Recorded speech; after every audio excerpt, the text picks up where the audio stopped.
Hello बच्चों, welcome to Nikhil classes. I am your educator Malvika ma'am. तो कैसे हैं आप सभी लोग। आज की क्लास होने वाली है हमारी motion in one dimension chapter का पार्ट 2। तो अगर आपने पार्ट 1 नहीं देखा है तो पहले उससे देखिएगा ताकि पार्ट 2 आपको अच्छी तरीके से समझ में आए। तो आज की क्लास को शुरू करने से पहले एक बार हम कर लेते हैं क्विक रिवीजन कि हमने अपने फर्स्ट पार्ट में कौन कौन सी चीज़ें कवर की थी। तो बच्चों, हमने अपने फर्स्ट पार्ट में देखा था कि कोई भी अगर ऑब्जेक्ट अपनी पोजीशन को चेंज नहीं करती है टाइम के साथ तो वो हमारा कहलाता है रेस्ट, और जब कोई ऑब्जेक्ट टाइम के साथ अपने पोजीशन को चेंज करती है तो वो होता है हमारा मोशन। फिर हमने जाना था स्केलर क्वांटिटीज़ और वेक्टर क्वांटिटीज़ के बारे में। तो स्केलर क्वांटिटीज़ क्या होती हैं? ऐसी फिजिकल क्वांटिटी जो केवल एक्सप्रेस की जाती हैं बाय दियर मैग्नीट्यूड। लेकिन जो वेक्टर क्वांटिटीज़ हैं वो होती हैं ऐसी फिजिकल क्वांटिटीज़ जिनमें मैग्नीट्यूड तो होता ही है, साथ ही साथ क्या होता है, एक डायरेक्शन भी होता है। जैसे कि स्केलर क्वांटिटीज़ में हमारे थे मास, डिस्टेंस, टाइम, और वेक्टर में फोर्स, डिस्प्लेसमेंट, ये सारी चीज़ें थी। फिर बच्चों हमने देखा था वन डायमेंशनल मोशन के बारे में कि जब भी कोई बॉडी मूव करती है एक स्ट्रेट लाइन पाथ में बिना अपने डायरेक्शन को चेंज किए हुए तो वो कहलाता है हमारा वन डायमेंशनल मोशन। जिसमें बच्चों हमने देखा था डिस्टेंस और डिस्प्लेसमेंट के बारे में। तो डिस्टेंस और डिस्प्लेसमेंट दोनों में हम लोग क्या कवर करते हैं, लेंथ। लेकिन डिस्प्लेसमेंट में क्या होता है कि दो पॉइंट के बीच का जो शॉर्टेस्ट डिस्टेंस होता है वो होता है हमारा डिस्प्लेसमेंट, और ये होती है एक वेक्टर क्वांटिटी, जबकि डिस्टेंस है हमारा एक स्केलर क्वांटिटी। डिस्टेंस और डिस्प्लेसमेंट बराबर हो सकते हैं लेकिन डिस्प्लेसमेंट कभी भी डिस्टेंस से बड़ा नहीं होगा, क्योंकि डिस्प्लेसमेंट दो पॉइंट्स के बीच का हमेशा शॉर्टेस्ट डिस्टेंस ही होगा। ओके बच्चों, फिर हमने देखा था इनके बीच में क्या क्या डिफरेंसेस है इन सारी चीज़ों को, और फिर हमने जाना था स्पीड के बारे में कि ये क्या है, रेट ऑफ चेंज है डिस्टेंस विथ टाइम। मतलब बच्चों इसमें हम देखते हैं कि हमने किस स्पीड से अपने डिस्टेंस को कवर किया था, और ये क्या एक स्केलर क्वांटिटी है जिसको हम लोग यू और वी से रिप्रेजेंट करते हैं, और इसका एसआई यूनिट है मीटर पर सेकेंड और सीजीएस यूनिट है सेंटीमीटर पर सेकेंड। जिसमें हमने देखा था बच्चों यूनिफॉर्म स्पीड और नॉन यूनिफॉर्म स्पीड। तो यूनिफॉर्म स्पीड हमारी क्या है, जब हम इक्वल डिस्टेंस कवर करते हैं इन इक्वल इंटरवल्स ऑफ टाइम, तो ये हमारा है यूनिफॉर्म स्पीड। और नॉन यूनिफॉर्म स्पीड क्या है, जब हम इक्वल डिस्टेंस कवर करते हैं अनइक्वल इंटरवल्स ऑफ टाइम में, या अनइक्वल डिस्टेंस कवर करते हैं इक्वल इंटरवल्स ऑफ टाइम में। फिर बच्चों हमारा था इंस्टेनियस स्पीड। तो ये क्या होता है, जो हम इंस्टेंट स्पीड को चेक करते हैं वो होता है हमारा इंस्टेनियस स्पीड। जैसे कि जो हमारी व्हीकल में लगा रहता है स्पीडोमीटर, जिसको हम देखकर तुरंत पता कर सकते हैं कि इस समय हमारी स्पीड कितनी है। फिर हमने जाना था एवरेज स्पीड, और फिर हमने जाना था वेलोसिटी। स्पीड और वेलोसिटी एक ही चीज़ होती है, लेकिन वेलोसिटी में क्या होता है, एक डायरेक्शन आपको दिया रहता है। तो ये हो जाती है हमारी एक वेक्टर क्वांटिटी। जो था हमारा नॉन यूनिफॉर्म वेलोसिटी, जिसमें हमने देखा था कि यदि कोई बॉडी क्या करती है, इक्वल डिस्टेंस को कवर करती है इन इक्वल इंटरवल्स ऑफ टाइम, लेकिन जो उसका डायरेक्शन होता है वो क्या होता है, सेम नहीं होता है, या फिर ट्रैवल करती है unequal distance in equal intervals of time with change in direction of motion, तो ये होता है हमारा नॉन यूनिफॉर्म वेलोसिटी। फिर था बच्चों हमारा इंस्टेनियस वेलोसिटी और एवरेज वेलोसिटी। फिर बच्चों हमने पढ़ा था एक्सीलरेशन और रिटार्डेशन के बारे में कि जब हम अपनी वेलोसिटी को इंक्रीज़ करते हैं तो वो होता है हमारा एक्सीलरेशन, और जब उसमें कमी करती है तो वो होता है हमारा रिटार्डेशन। फिर बच्चों हमने इसमें देखा था यूनिफॉर्म और वेरिएबल एक्सीलरेशन के बारे में कि जब हम अपनी वेलोसिटी में इंक्रीज़ करते हैं एक इक्वल अमाउंट में तो वो होता है हमारा यूनिफॉर्म एक्सेलरेशन। लेकिन जब हम इंक्रीज़ करते हैं लेकिन कोई एक फिक्स रेट नहीं होता है तो वो होता है हमारा वेरिएबल एक्सेलरेशन। तो इतनी सारी चीज़ें थी जो हमने अपने पार्ट 1 में कवर की थी। अब आज हम आगे की चीज़ों को देखते हैं।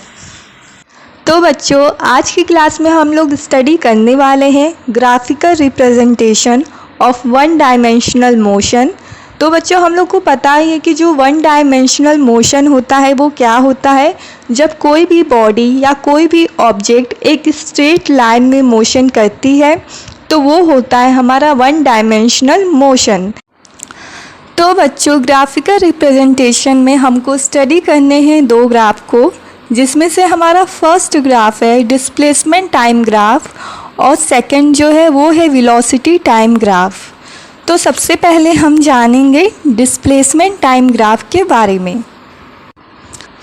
तो बच्चों, जो हमारा डिस्प्लेसमेंट टाइम ग्राफ है उसमें डिस्प्लेसमेंट को हम लोग शो करेंगे वाई एक्सिस पर और टाइम को शो करेंगे एक्स एक्सिस पर।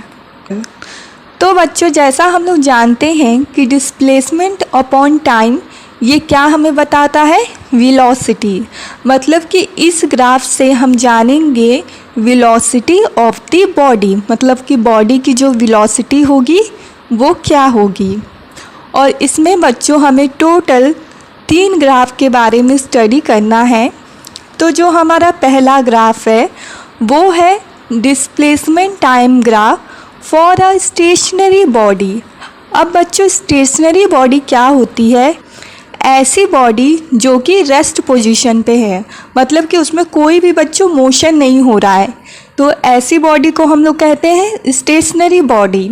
तो बच्चों, जैसा आप लोग देख सकते हैं ये हमारा ग्राफ है जिसमें हमने डिस्प्लेसमेंट को शो किया है वाई एक्सिस पर और टाइम को शो किया है एक्स एक्सिस पर।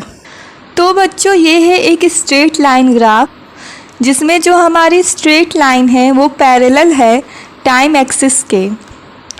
तो बच्चों, इसमें जो हमारी बॉडी का डिस्टेंस है ओरिजिन से वो क्या होगा, हमेशा सेम ही रहेगा। जैसा बच्चों आप देख सकते हैं कि जो हमारा टाइम है वो क्या हो रहा है, धीरे धीरे पास हो रहा है। जैसे जब हमारा टाइम था 0 तो भी हमारा जो बॉडी का डिस्टेंस है, मतलब जो दूरी है ओरिजिन से, वो कितना है, 20 मीटर है मान लेते हैं।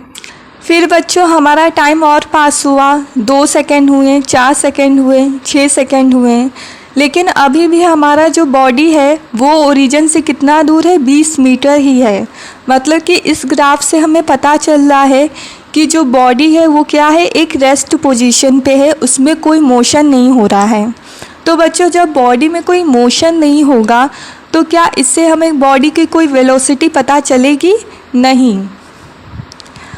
तो ये था बच्चों हमारा displacement time graph for a stationary body, जिसमें क्या होता है, कोई भी बॉडी में मूवमेंट या मोशन नहीं रहता है, वो एक रेस्ट पोजीशन पे रहता है, जिस कारण बच्चों हमारी डिस्प्लेसमेंट में कोई भी चेंजेस नहीं आते हैं। तो बच्चों, जो हमारा सेकंड ग्राफ है डिस्प्लेसमेंट में वो है displacement time graph for a body moving with uniform velocity. अब बच्चों, यूनिफॉर्म वेलोसिटी क्या होती है, हमने अपने प्रीवियस लेक्चर में देखा ही था कि जब कोई बॉडी ट्रैवल करती है इक्वल डिस्टेंस को in a particular direction in equal intervals of time, तो उसे हम क्या कहते हैं, यूनिफॉर्म वेलोसिटी। तो बच्चों, जैसा कि आप इस ग्राफ में देख सकते हैं कि जो हमारा स्ट्रेट लाइन है वो कैसी है, वो पास कर रही है ओरिजिन से। ठीक है बच्चों, ओरिजिन से कैसे है, वो आगे की ओर बढ़ रही है और ये कहाँ पे इंक्लाइंड हो रही है, हमारी टाइम एक्सिस पर।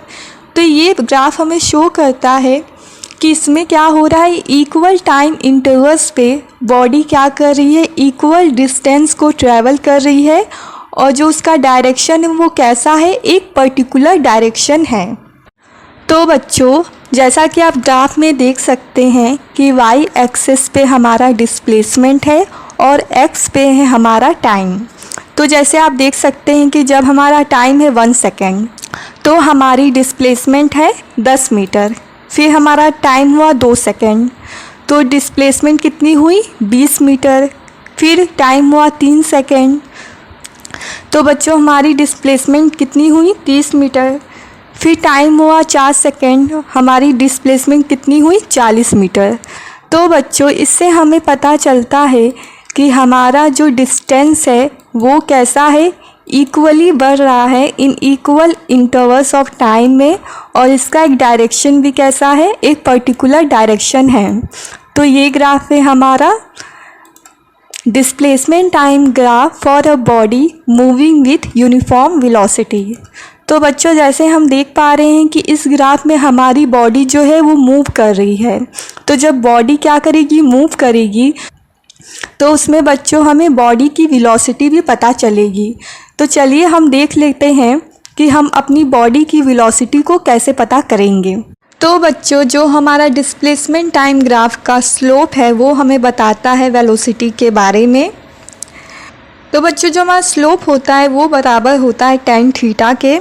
तो इसमें हम क्या करते हैं, अपनी वेलोसिटी को पता करने के लिए एक राइट एंगल ट्रायंगल को क्रिएट करते हैं। जैसे हमें पता करना है कि 2 से 4 सेकेंड में हमारी जो बॉडी की वेलोसिटी है वो कितनी है, तो हम एक राइट एंगल ट्रायंगल को क्रिएट करेंगे।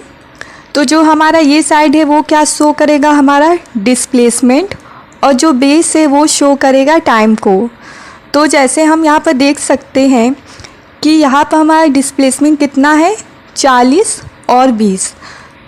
तो बच्चों हम क्या करेंगे, b में से c की वैल्यू को माइनस करेंगे, तो ये आ जाएगा हमारा 20। फिर टाइम का हम क्या करेंगे, इसमें भी हम c में से a की वैल्यू को माइनस करेंगे, तो ये हमारा आ जाएगा 2। तो ये हो जाएगा हमारा 20/2, जो कि हमारी वेलोसिटी हो जाएगी 10 मीटर पर सेकेंड। तो इस तरीके से हम डिस्प्लेसमेंट टाइम ग्राफ जो कि है एक यूनिफॉर्म वेलोसिटी का, उसमें हम फाइंड आउट करते हैं बॉडी की वेलोसिटी को।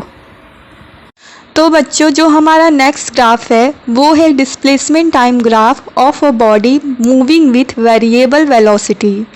तो जैसा कि आप ग्राफ में देख सकते हैं कि इसमें जो हमारा स्लोप है वो क्या है, स्ट्रेट नहीं है, वो क्या है, एक कर्व लाइन में है, जिससे हमें पता चलता है कि इसमें जो मूवमेंट हो रहा है वो कैसा हो रहा है, वेरिएबल हो रहा है।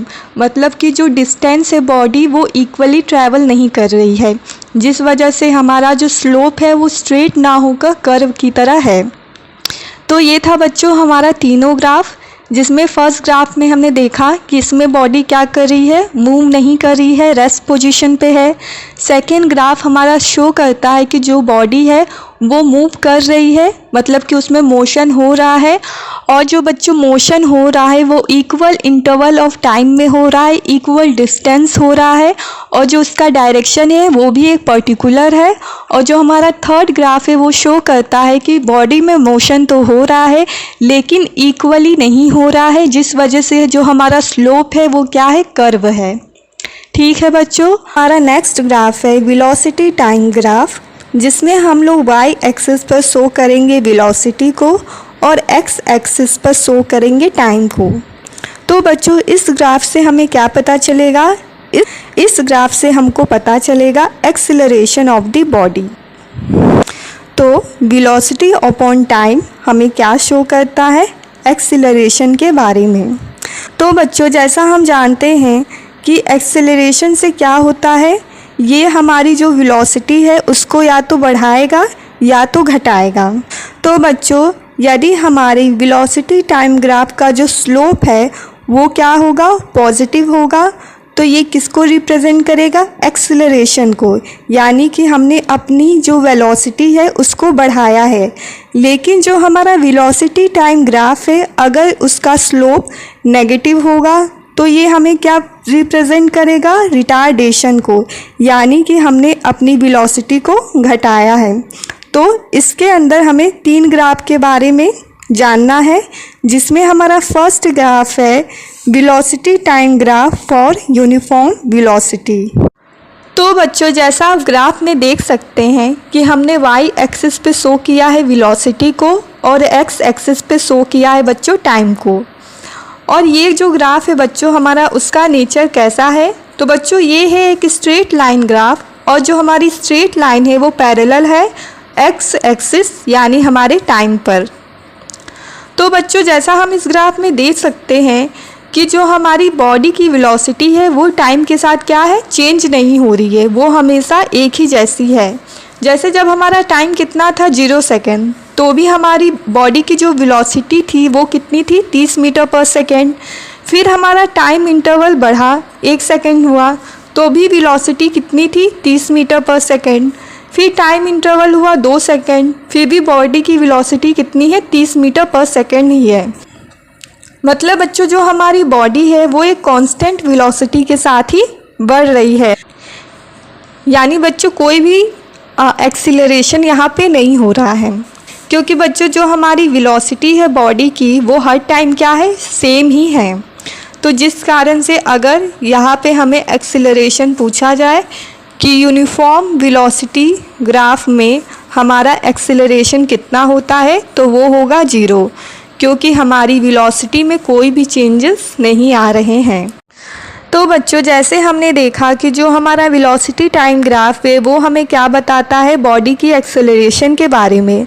बट अगर हमें वेलोसिटी टाइम ग्राफ से बॉडी की डिस्प्लेसमेंट के बारे में जानना है तो हमको क्या फाइंड आउट करना होगा, एरिया। ठीक है बच्चों। नेक्स्ट आता है बच्चों हमारा velocity time graph for a body moving with uniform acceleration. इस ग्राफ में बच्चों क्या होगा कि हमारा जो वेलोसिटी है वो इक्वल इंटरवल ऑफ टाइम में इक्वली बढ़ेगी। जैसा बच्चों आप ग्राफ में देख सकते हैं कि जो हमारी लाइन है वो कहाँ जा रही है, सीधे ऊपर की ओर जा रही है, जो शो कर रहा है कि हमारी जो वेलोसिटी है वो क्या हो रही है, वो बढ़ रही है। और इसमें क्या बच्चों बनेगा, हमारा स्लोप बनेगा, क्योंकि इसमें हम क्या क्रिएट कर सकते हैं, राइट एंगल ट्रायंगल को क्रिएट कर सकते हैं, और तो इसमें हमारा स्लोप बनेगा। तो जैसे अभी पहले मैंने आपको बताया कि जैसे डिस्प्लेसमेंट अपॉन टाइम से हम वेलोसिटी निकालते हैं, उसी तरह से वेलोसिटी अपॉन टाइम से हम एक्सेलरेशन को फाइंड आउट कर सकते हैं। नेक्स्ट बच्चों हमारा ग्राफ है वो है velocity time graph for a body moving with uniform retardation. अभी बच्चों हमने जो ग्राफ पढ़ा वो था यूनिफॉर्म एक्सेलरेशन का, मतलब कि उस केस में हमारी जो वेलोसिटी थी वो बढ़ रही थी, जिस वजह से हमारा जो ग्राफ था वो क्या था, ऊपर की तरफ जा रहा था। लेकिन इस ग्राफ में बच्चों जो हमारी वेलोसिटी है वो क्या है, घट रही है, जिस वजह से हमारा जो ग्राफ की लाइन है वो कैसी आ रही है, नीचे की ओर आ रही है, मतलब कि अपनी ओरिजिन की ओर वापस आ रही है। तो ये क्या दिखा रहा है, ये दिखा रहा है कि हमारी वेलोसिटी में क्या हो रही है, कमी हो रही है। फिर बच्चों जो हमारा नेक्स्ट ग्राफ है वो है velocity time graph for a body moving with variable acceleration. तो इस ग्राफ में बच्चों जैसे आप देख सकते हैं कि जो हमारी लाइन है वो कैसी है, कर्व लाइन है, जो बता रही है कि जो हमारी वेलोसिटी है वो क्या है, एक यूनिफॉर्म नहीं है बल्कि वेरिएबल है, वो क्या है, इक्वली बढ़ नहीं रही है। तो ये था बच्चों हमारा graphical representation of one dimensional motion, जिसमें हमने देखा कि ग्राफ के थ्रू कैसे हम अपने मोशन को डिफ़ाइन करेंगे। तो ये थी बच्चों हमारी आज की क्लास, जिसमें हमने ग्राफिकल रिप्रेजेंटेशन के बारे में जाना। आई होप आपको सभी चीज़ें अच्छी तरीके से समझ में आई हो। Thanks for watching the video. अगर आपको वीडियो हेल्पफुल लगी हो बच्चों तो अपने और फ्रेंड्स के साथ भी ज़रूर शेयर कीजिएगा। मिलते हैं आने वाली वीडियो में, तब तक आप सभी लोग अपना ध्यान रखिएगा।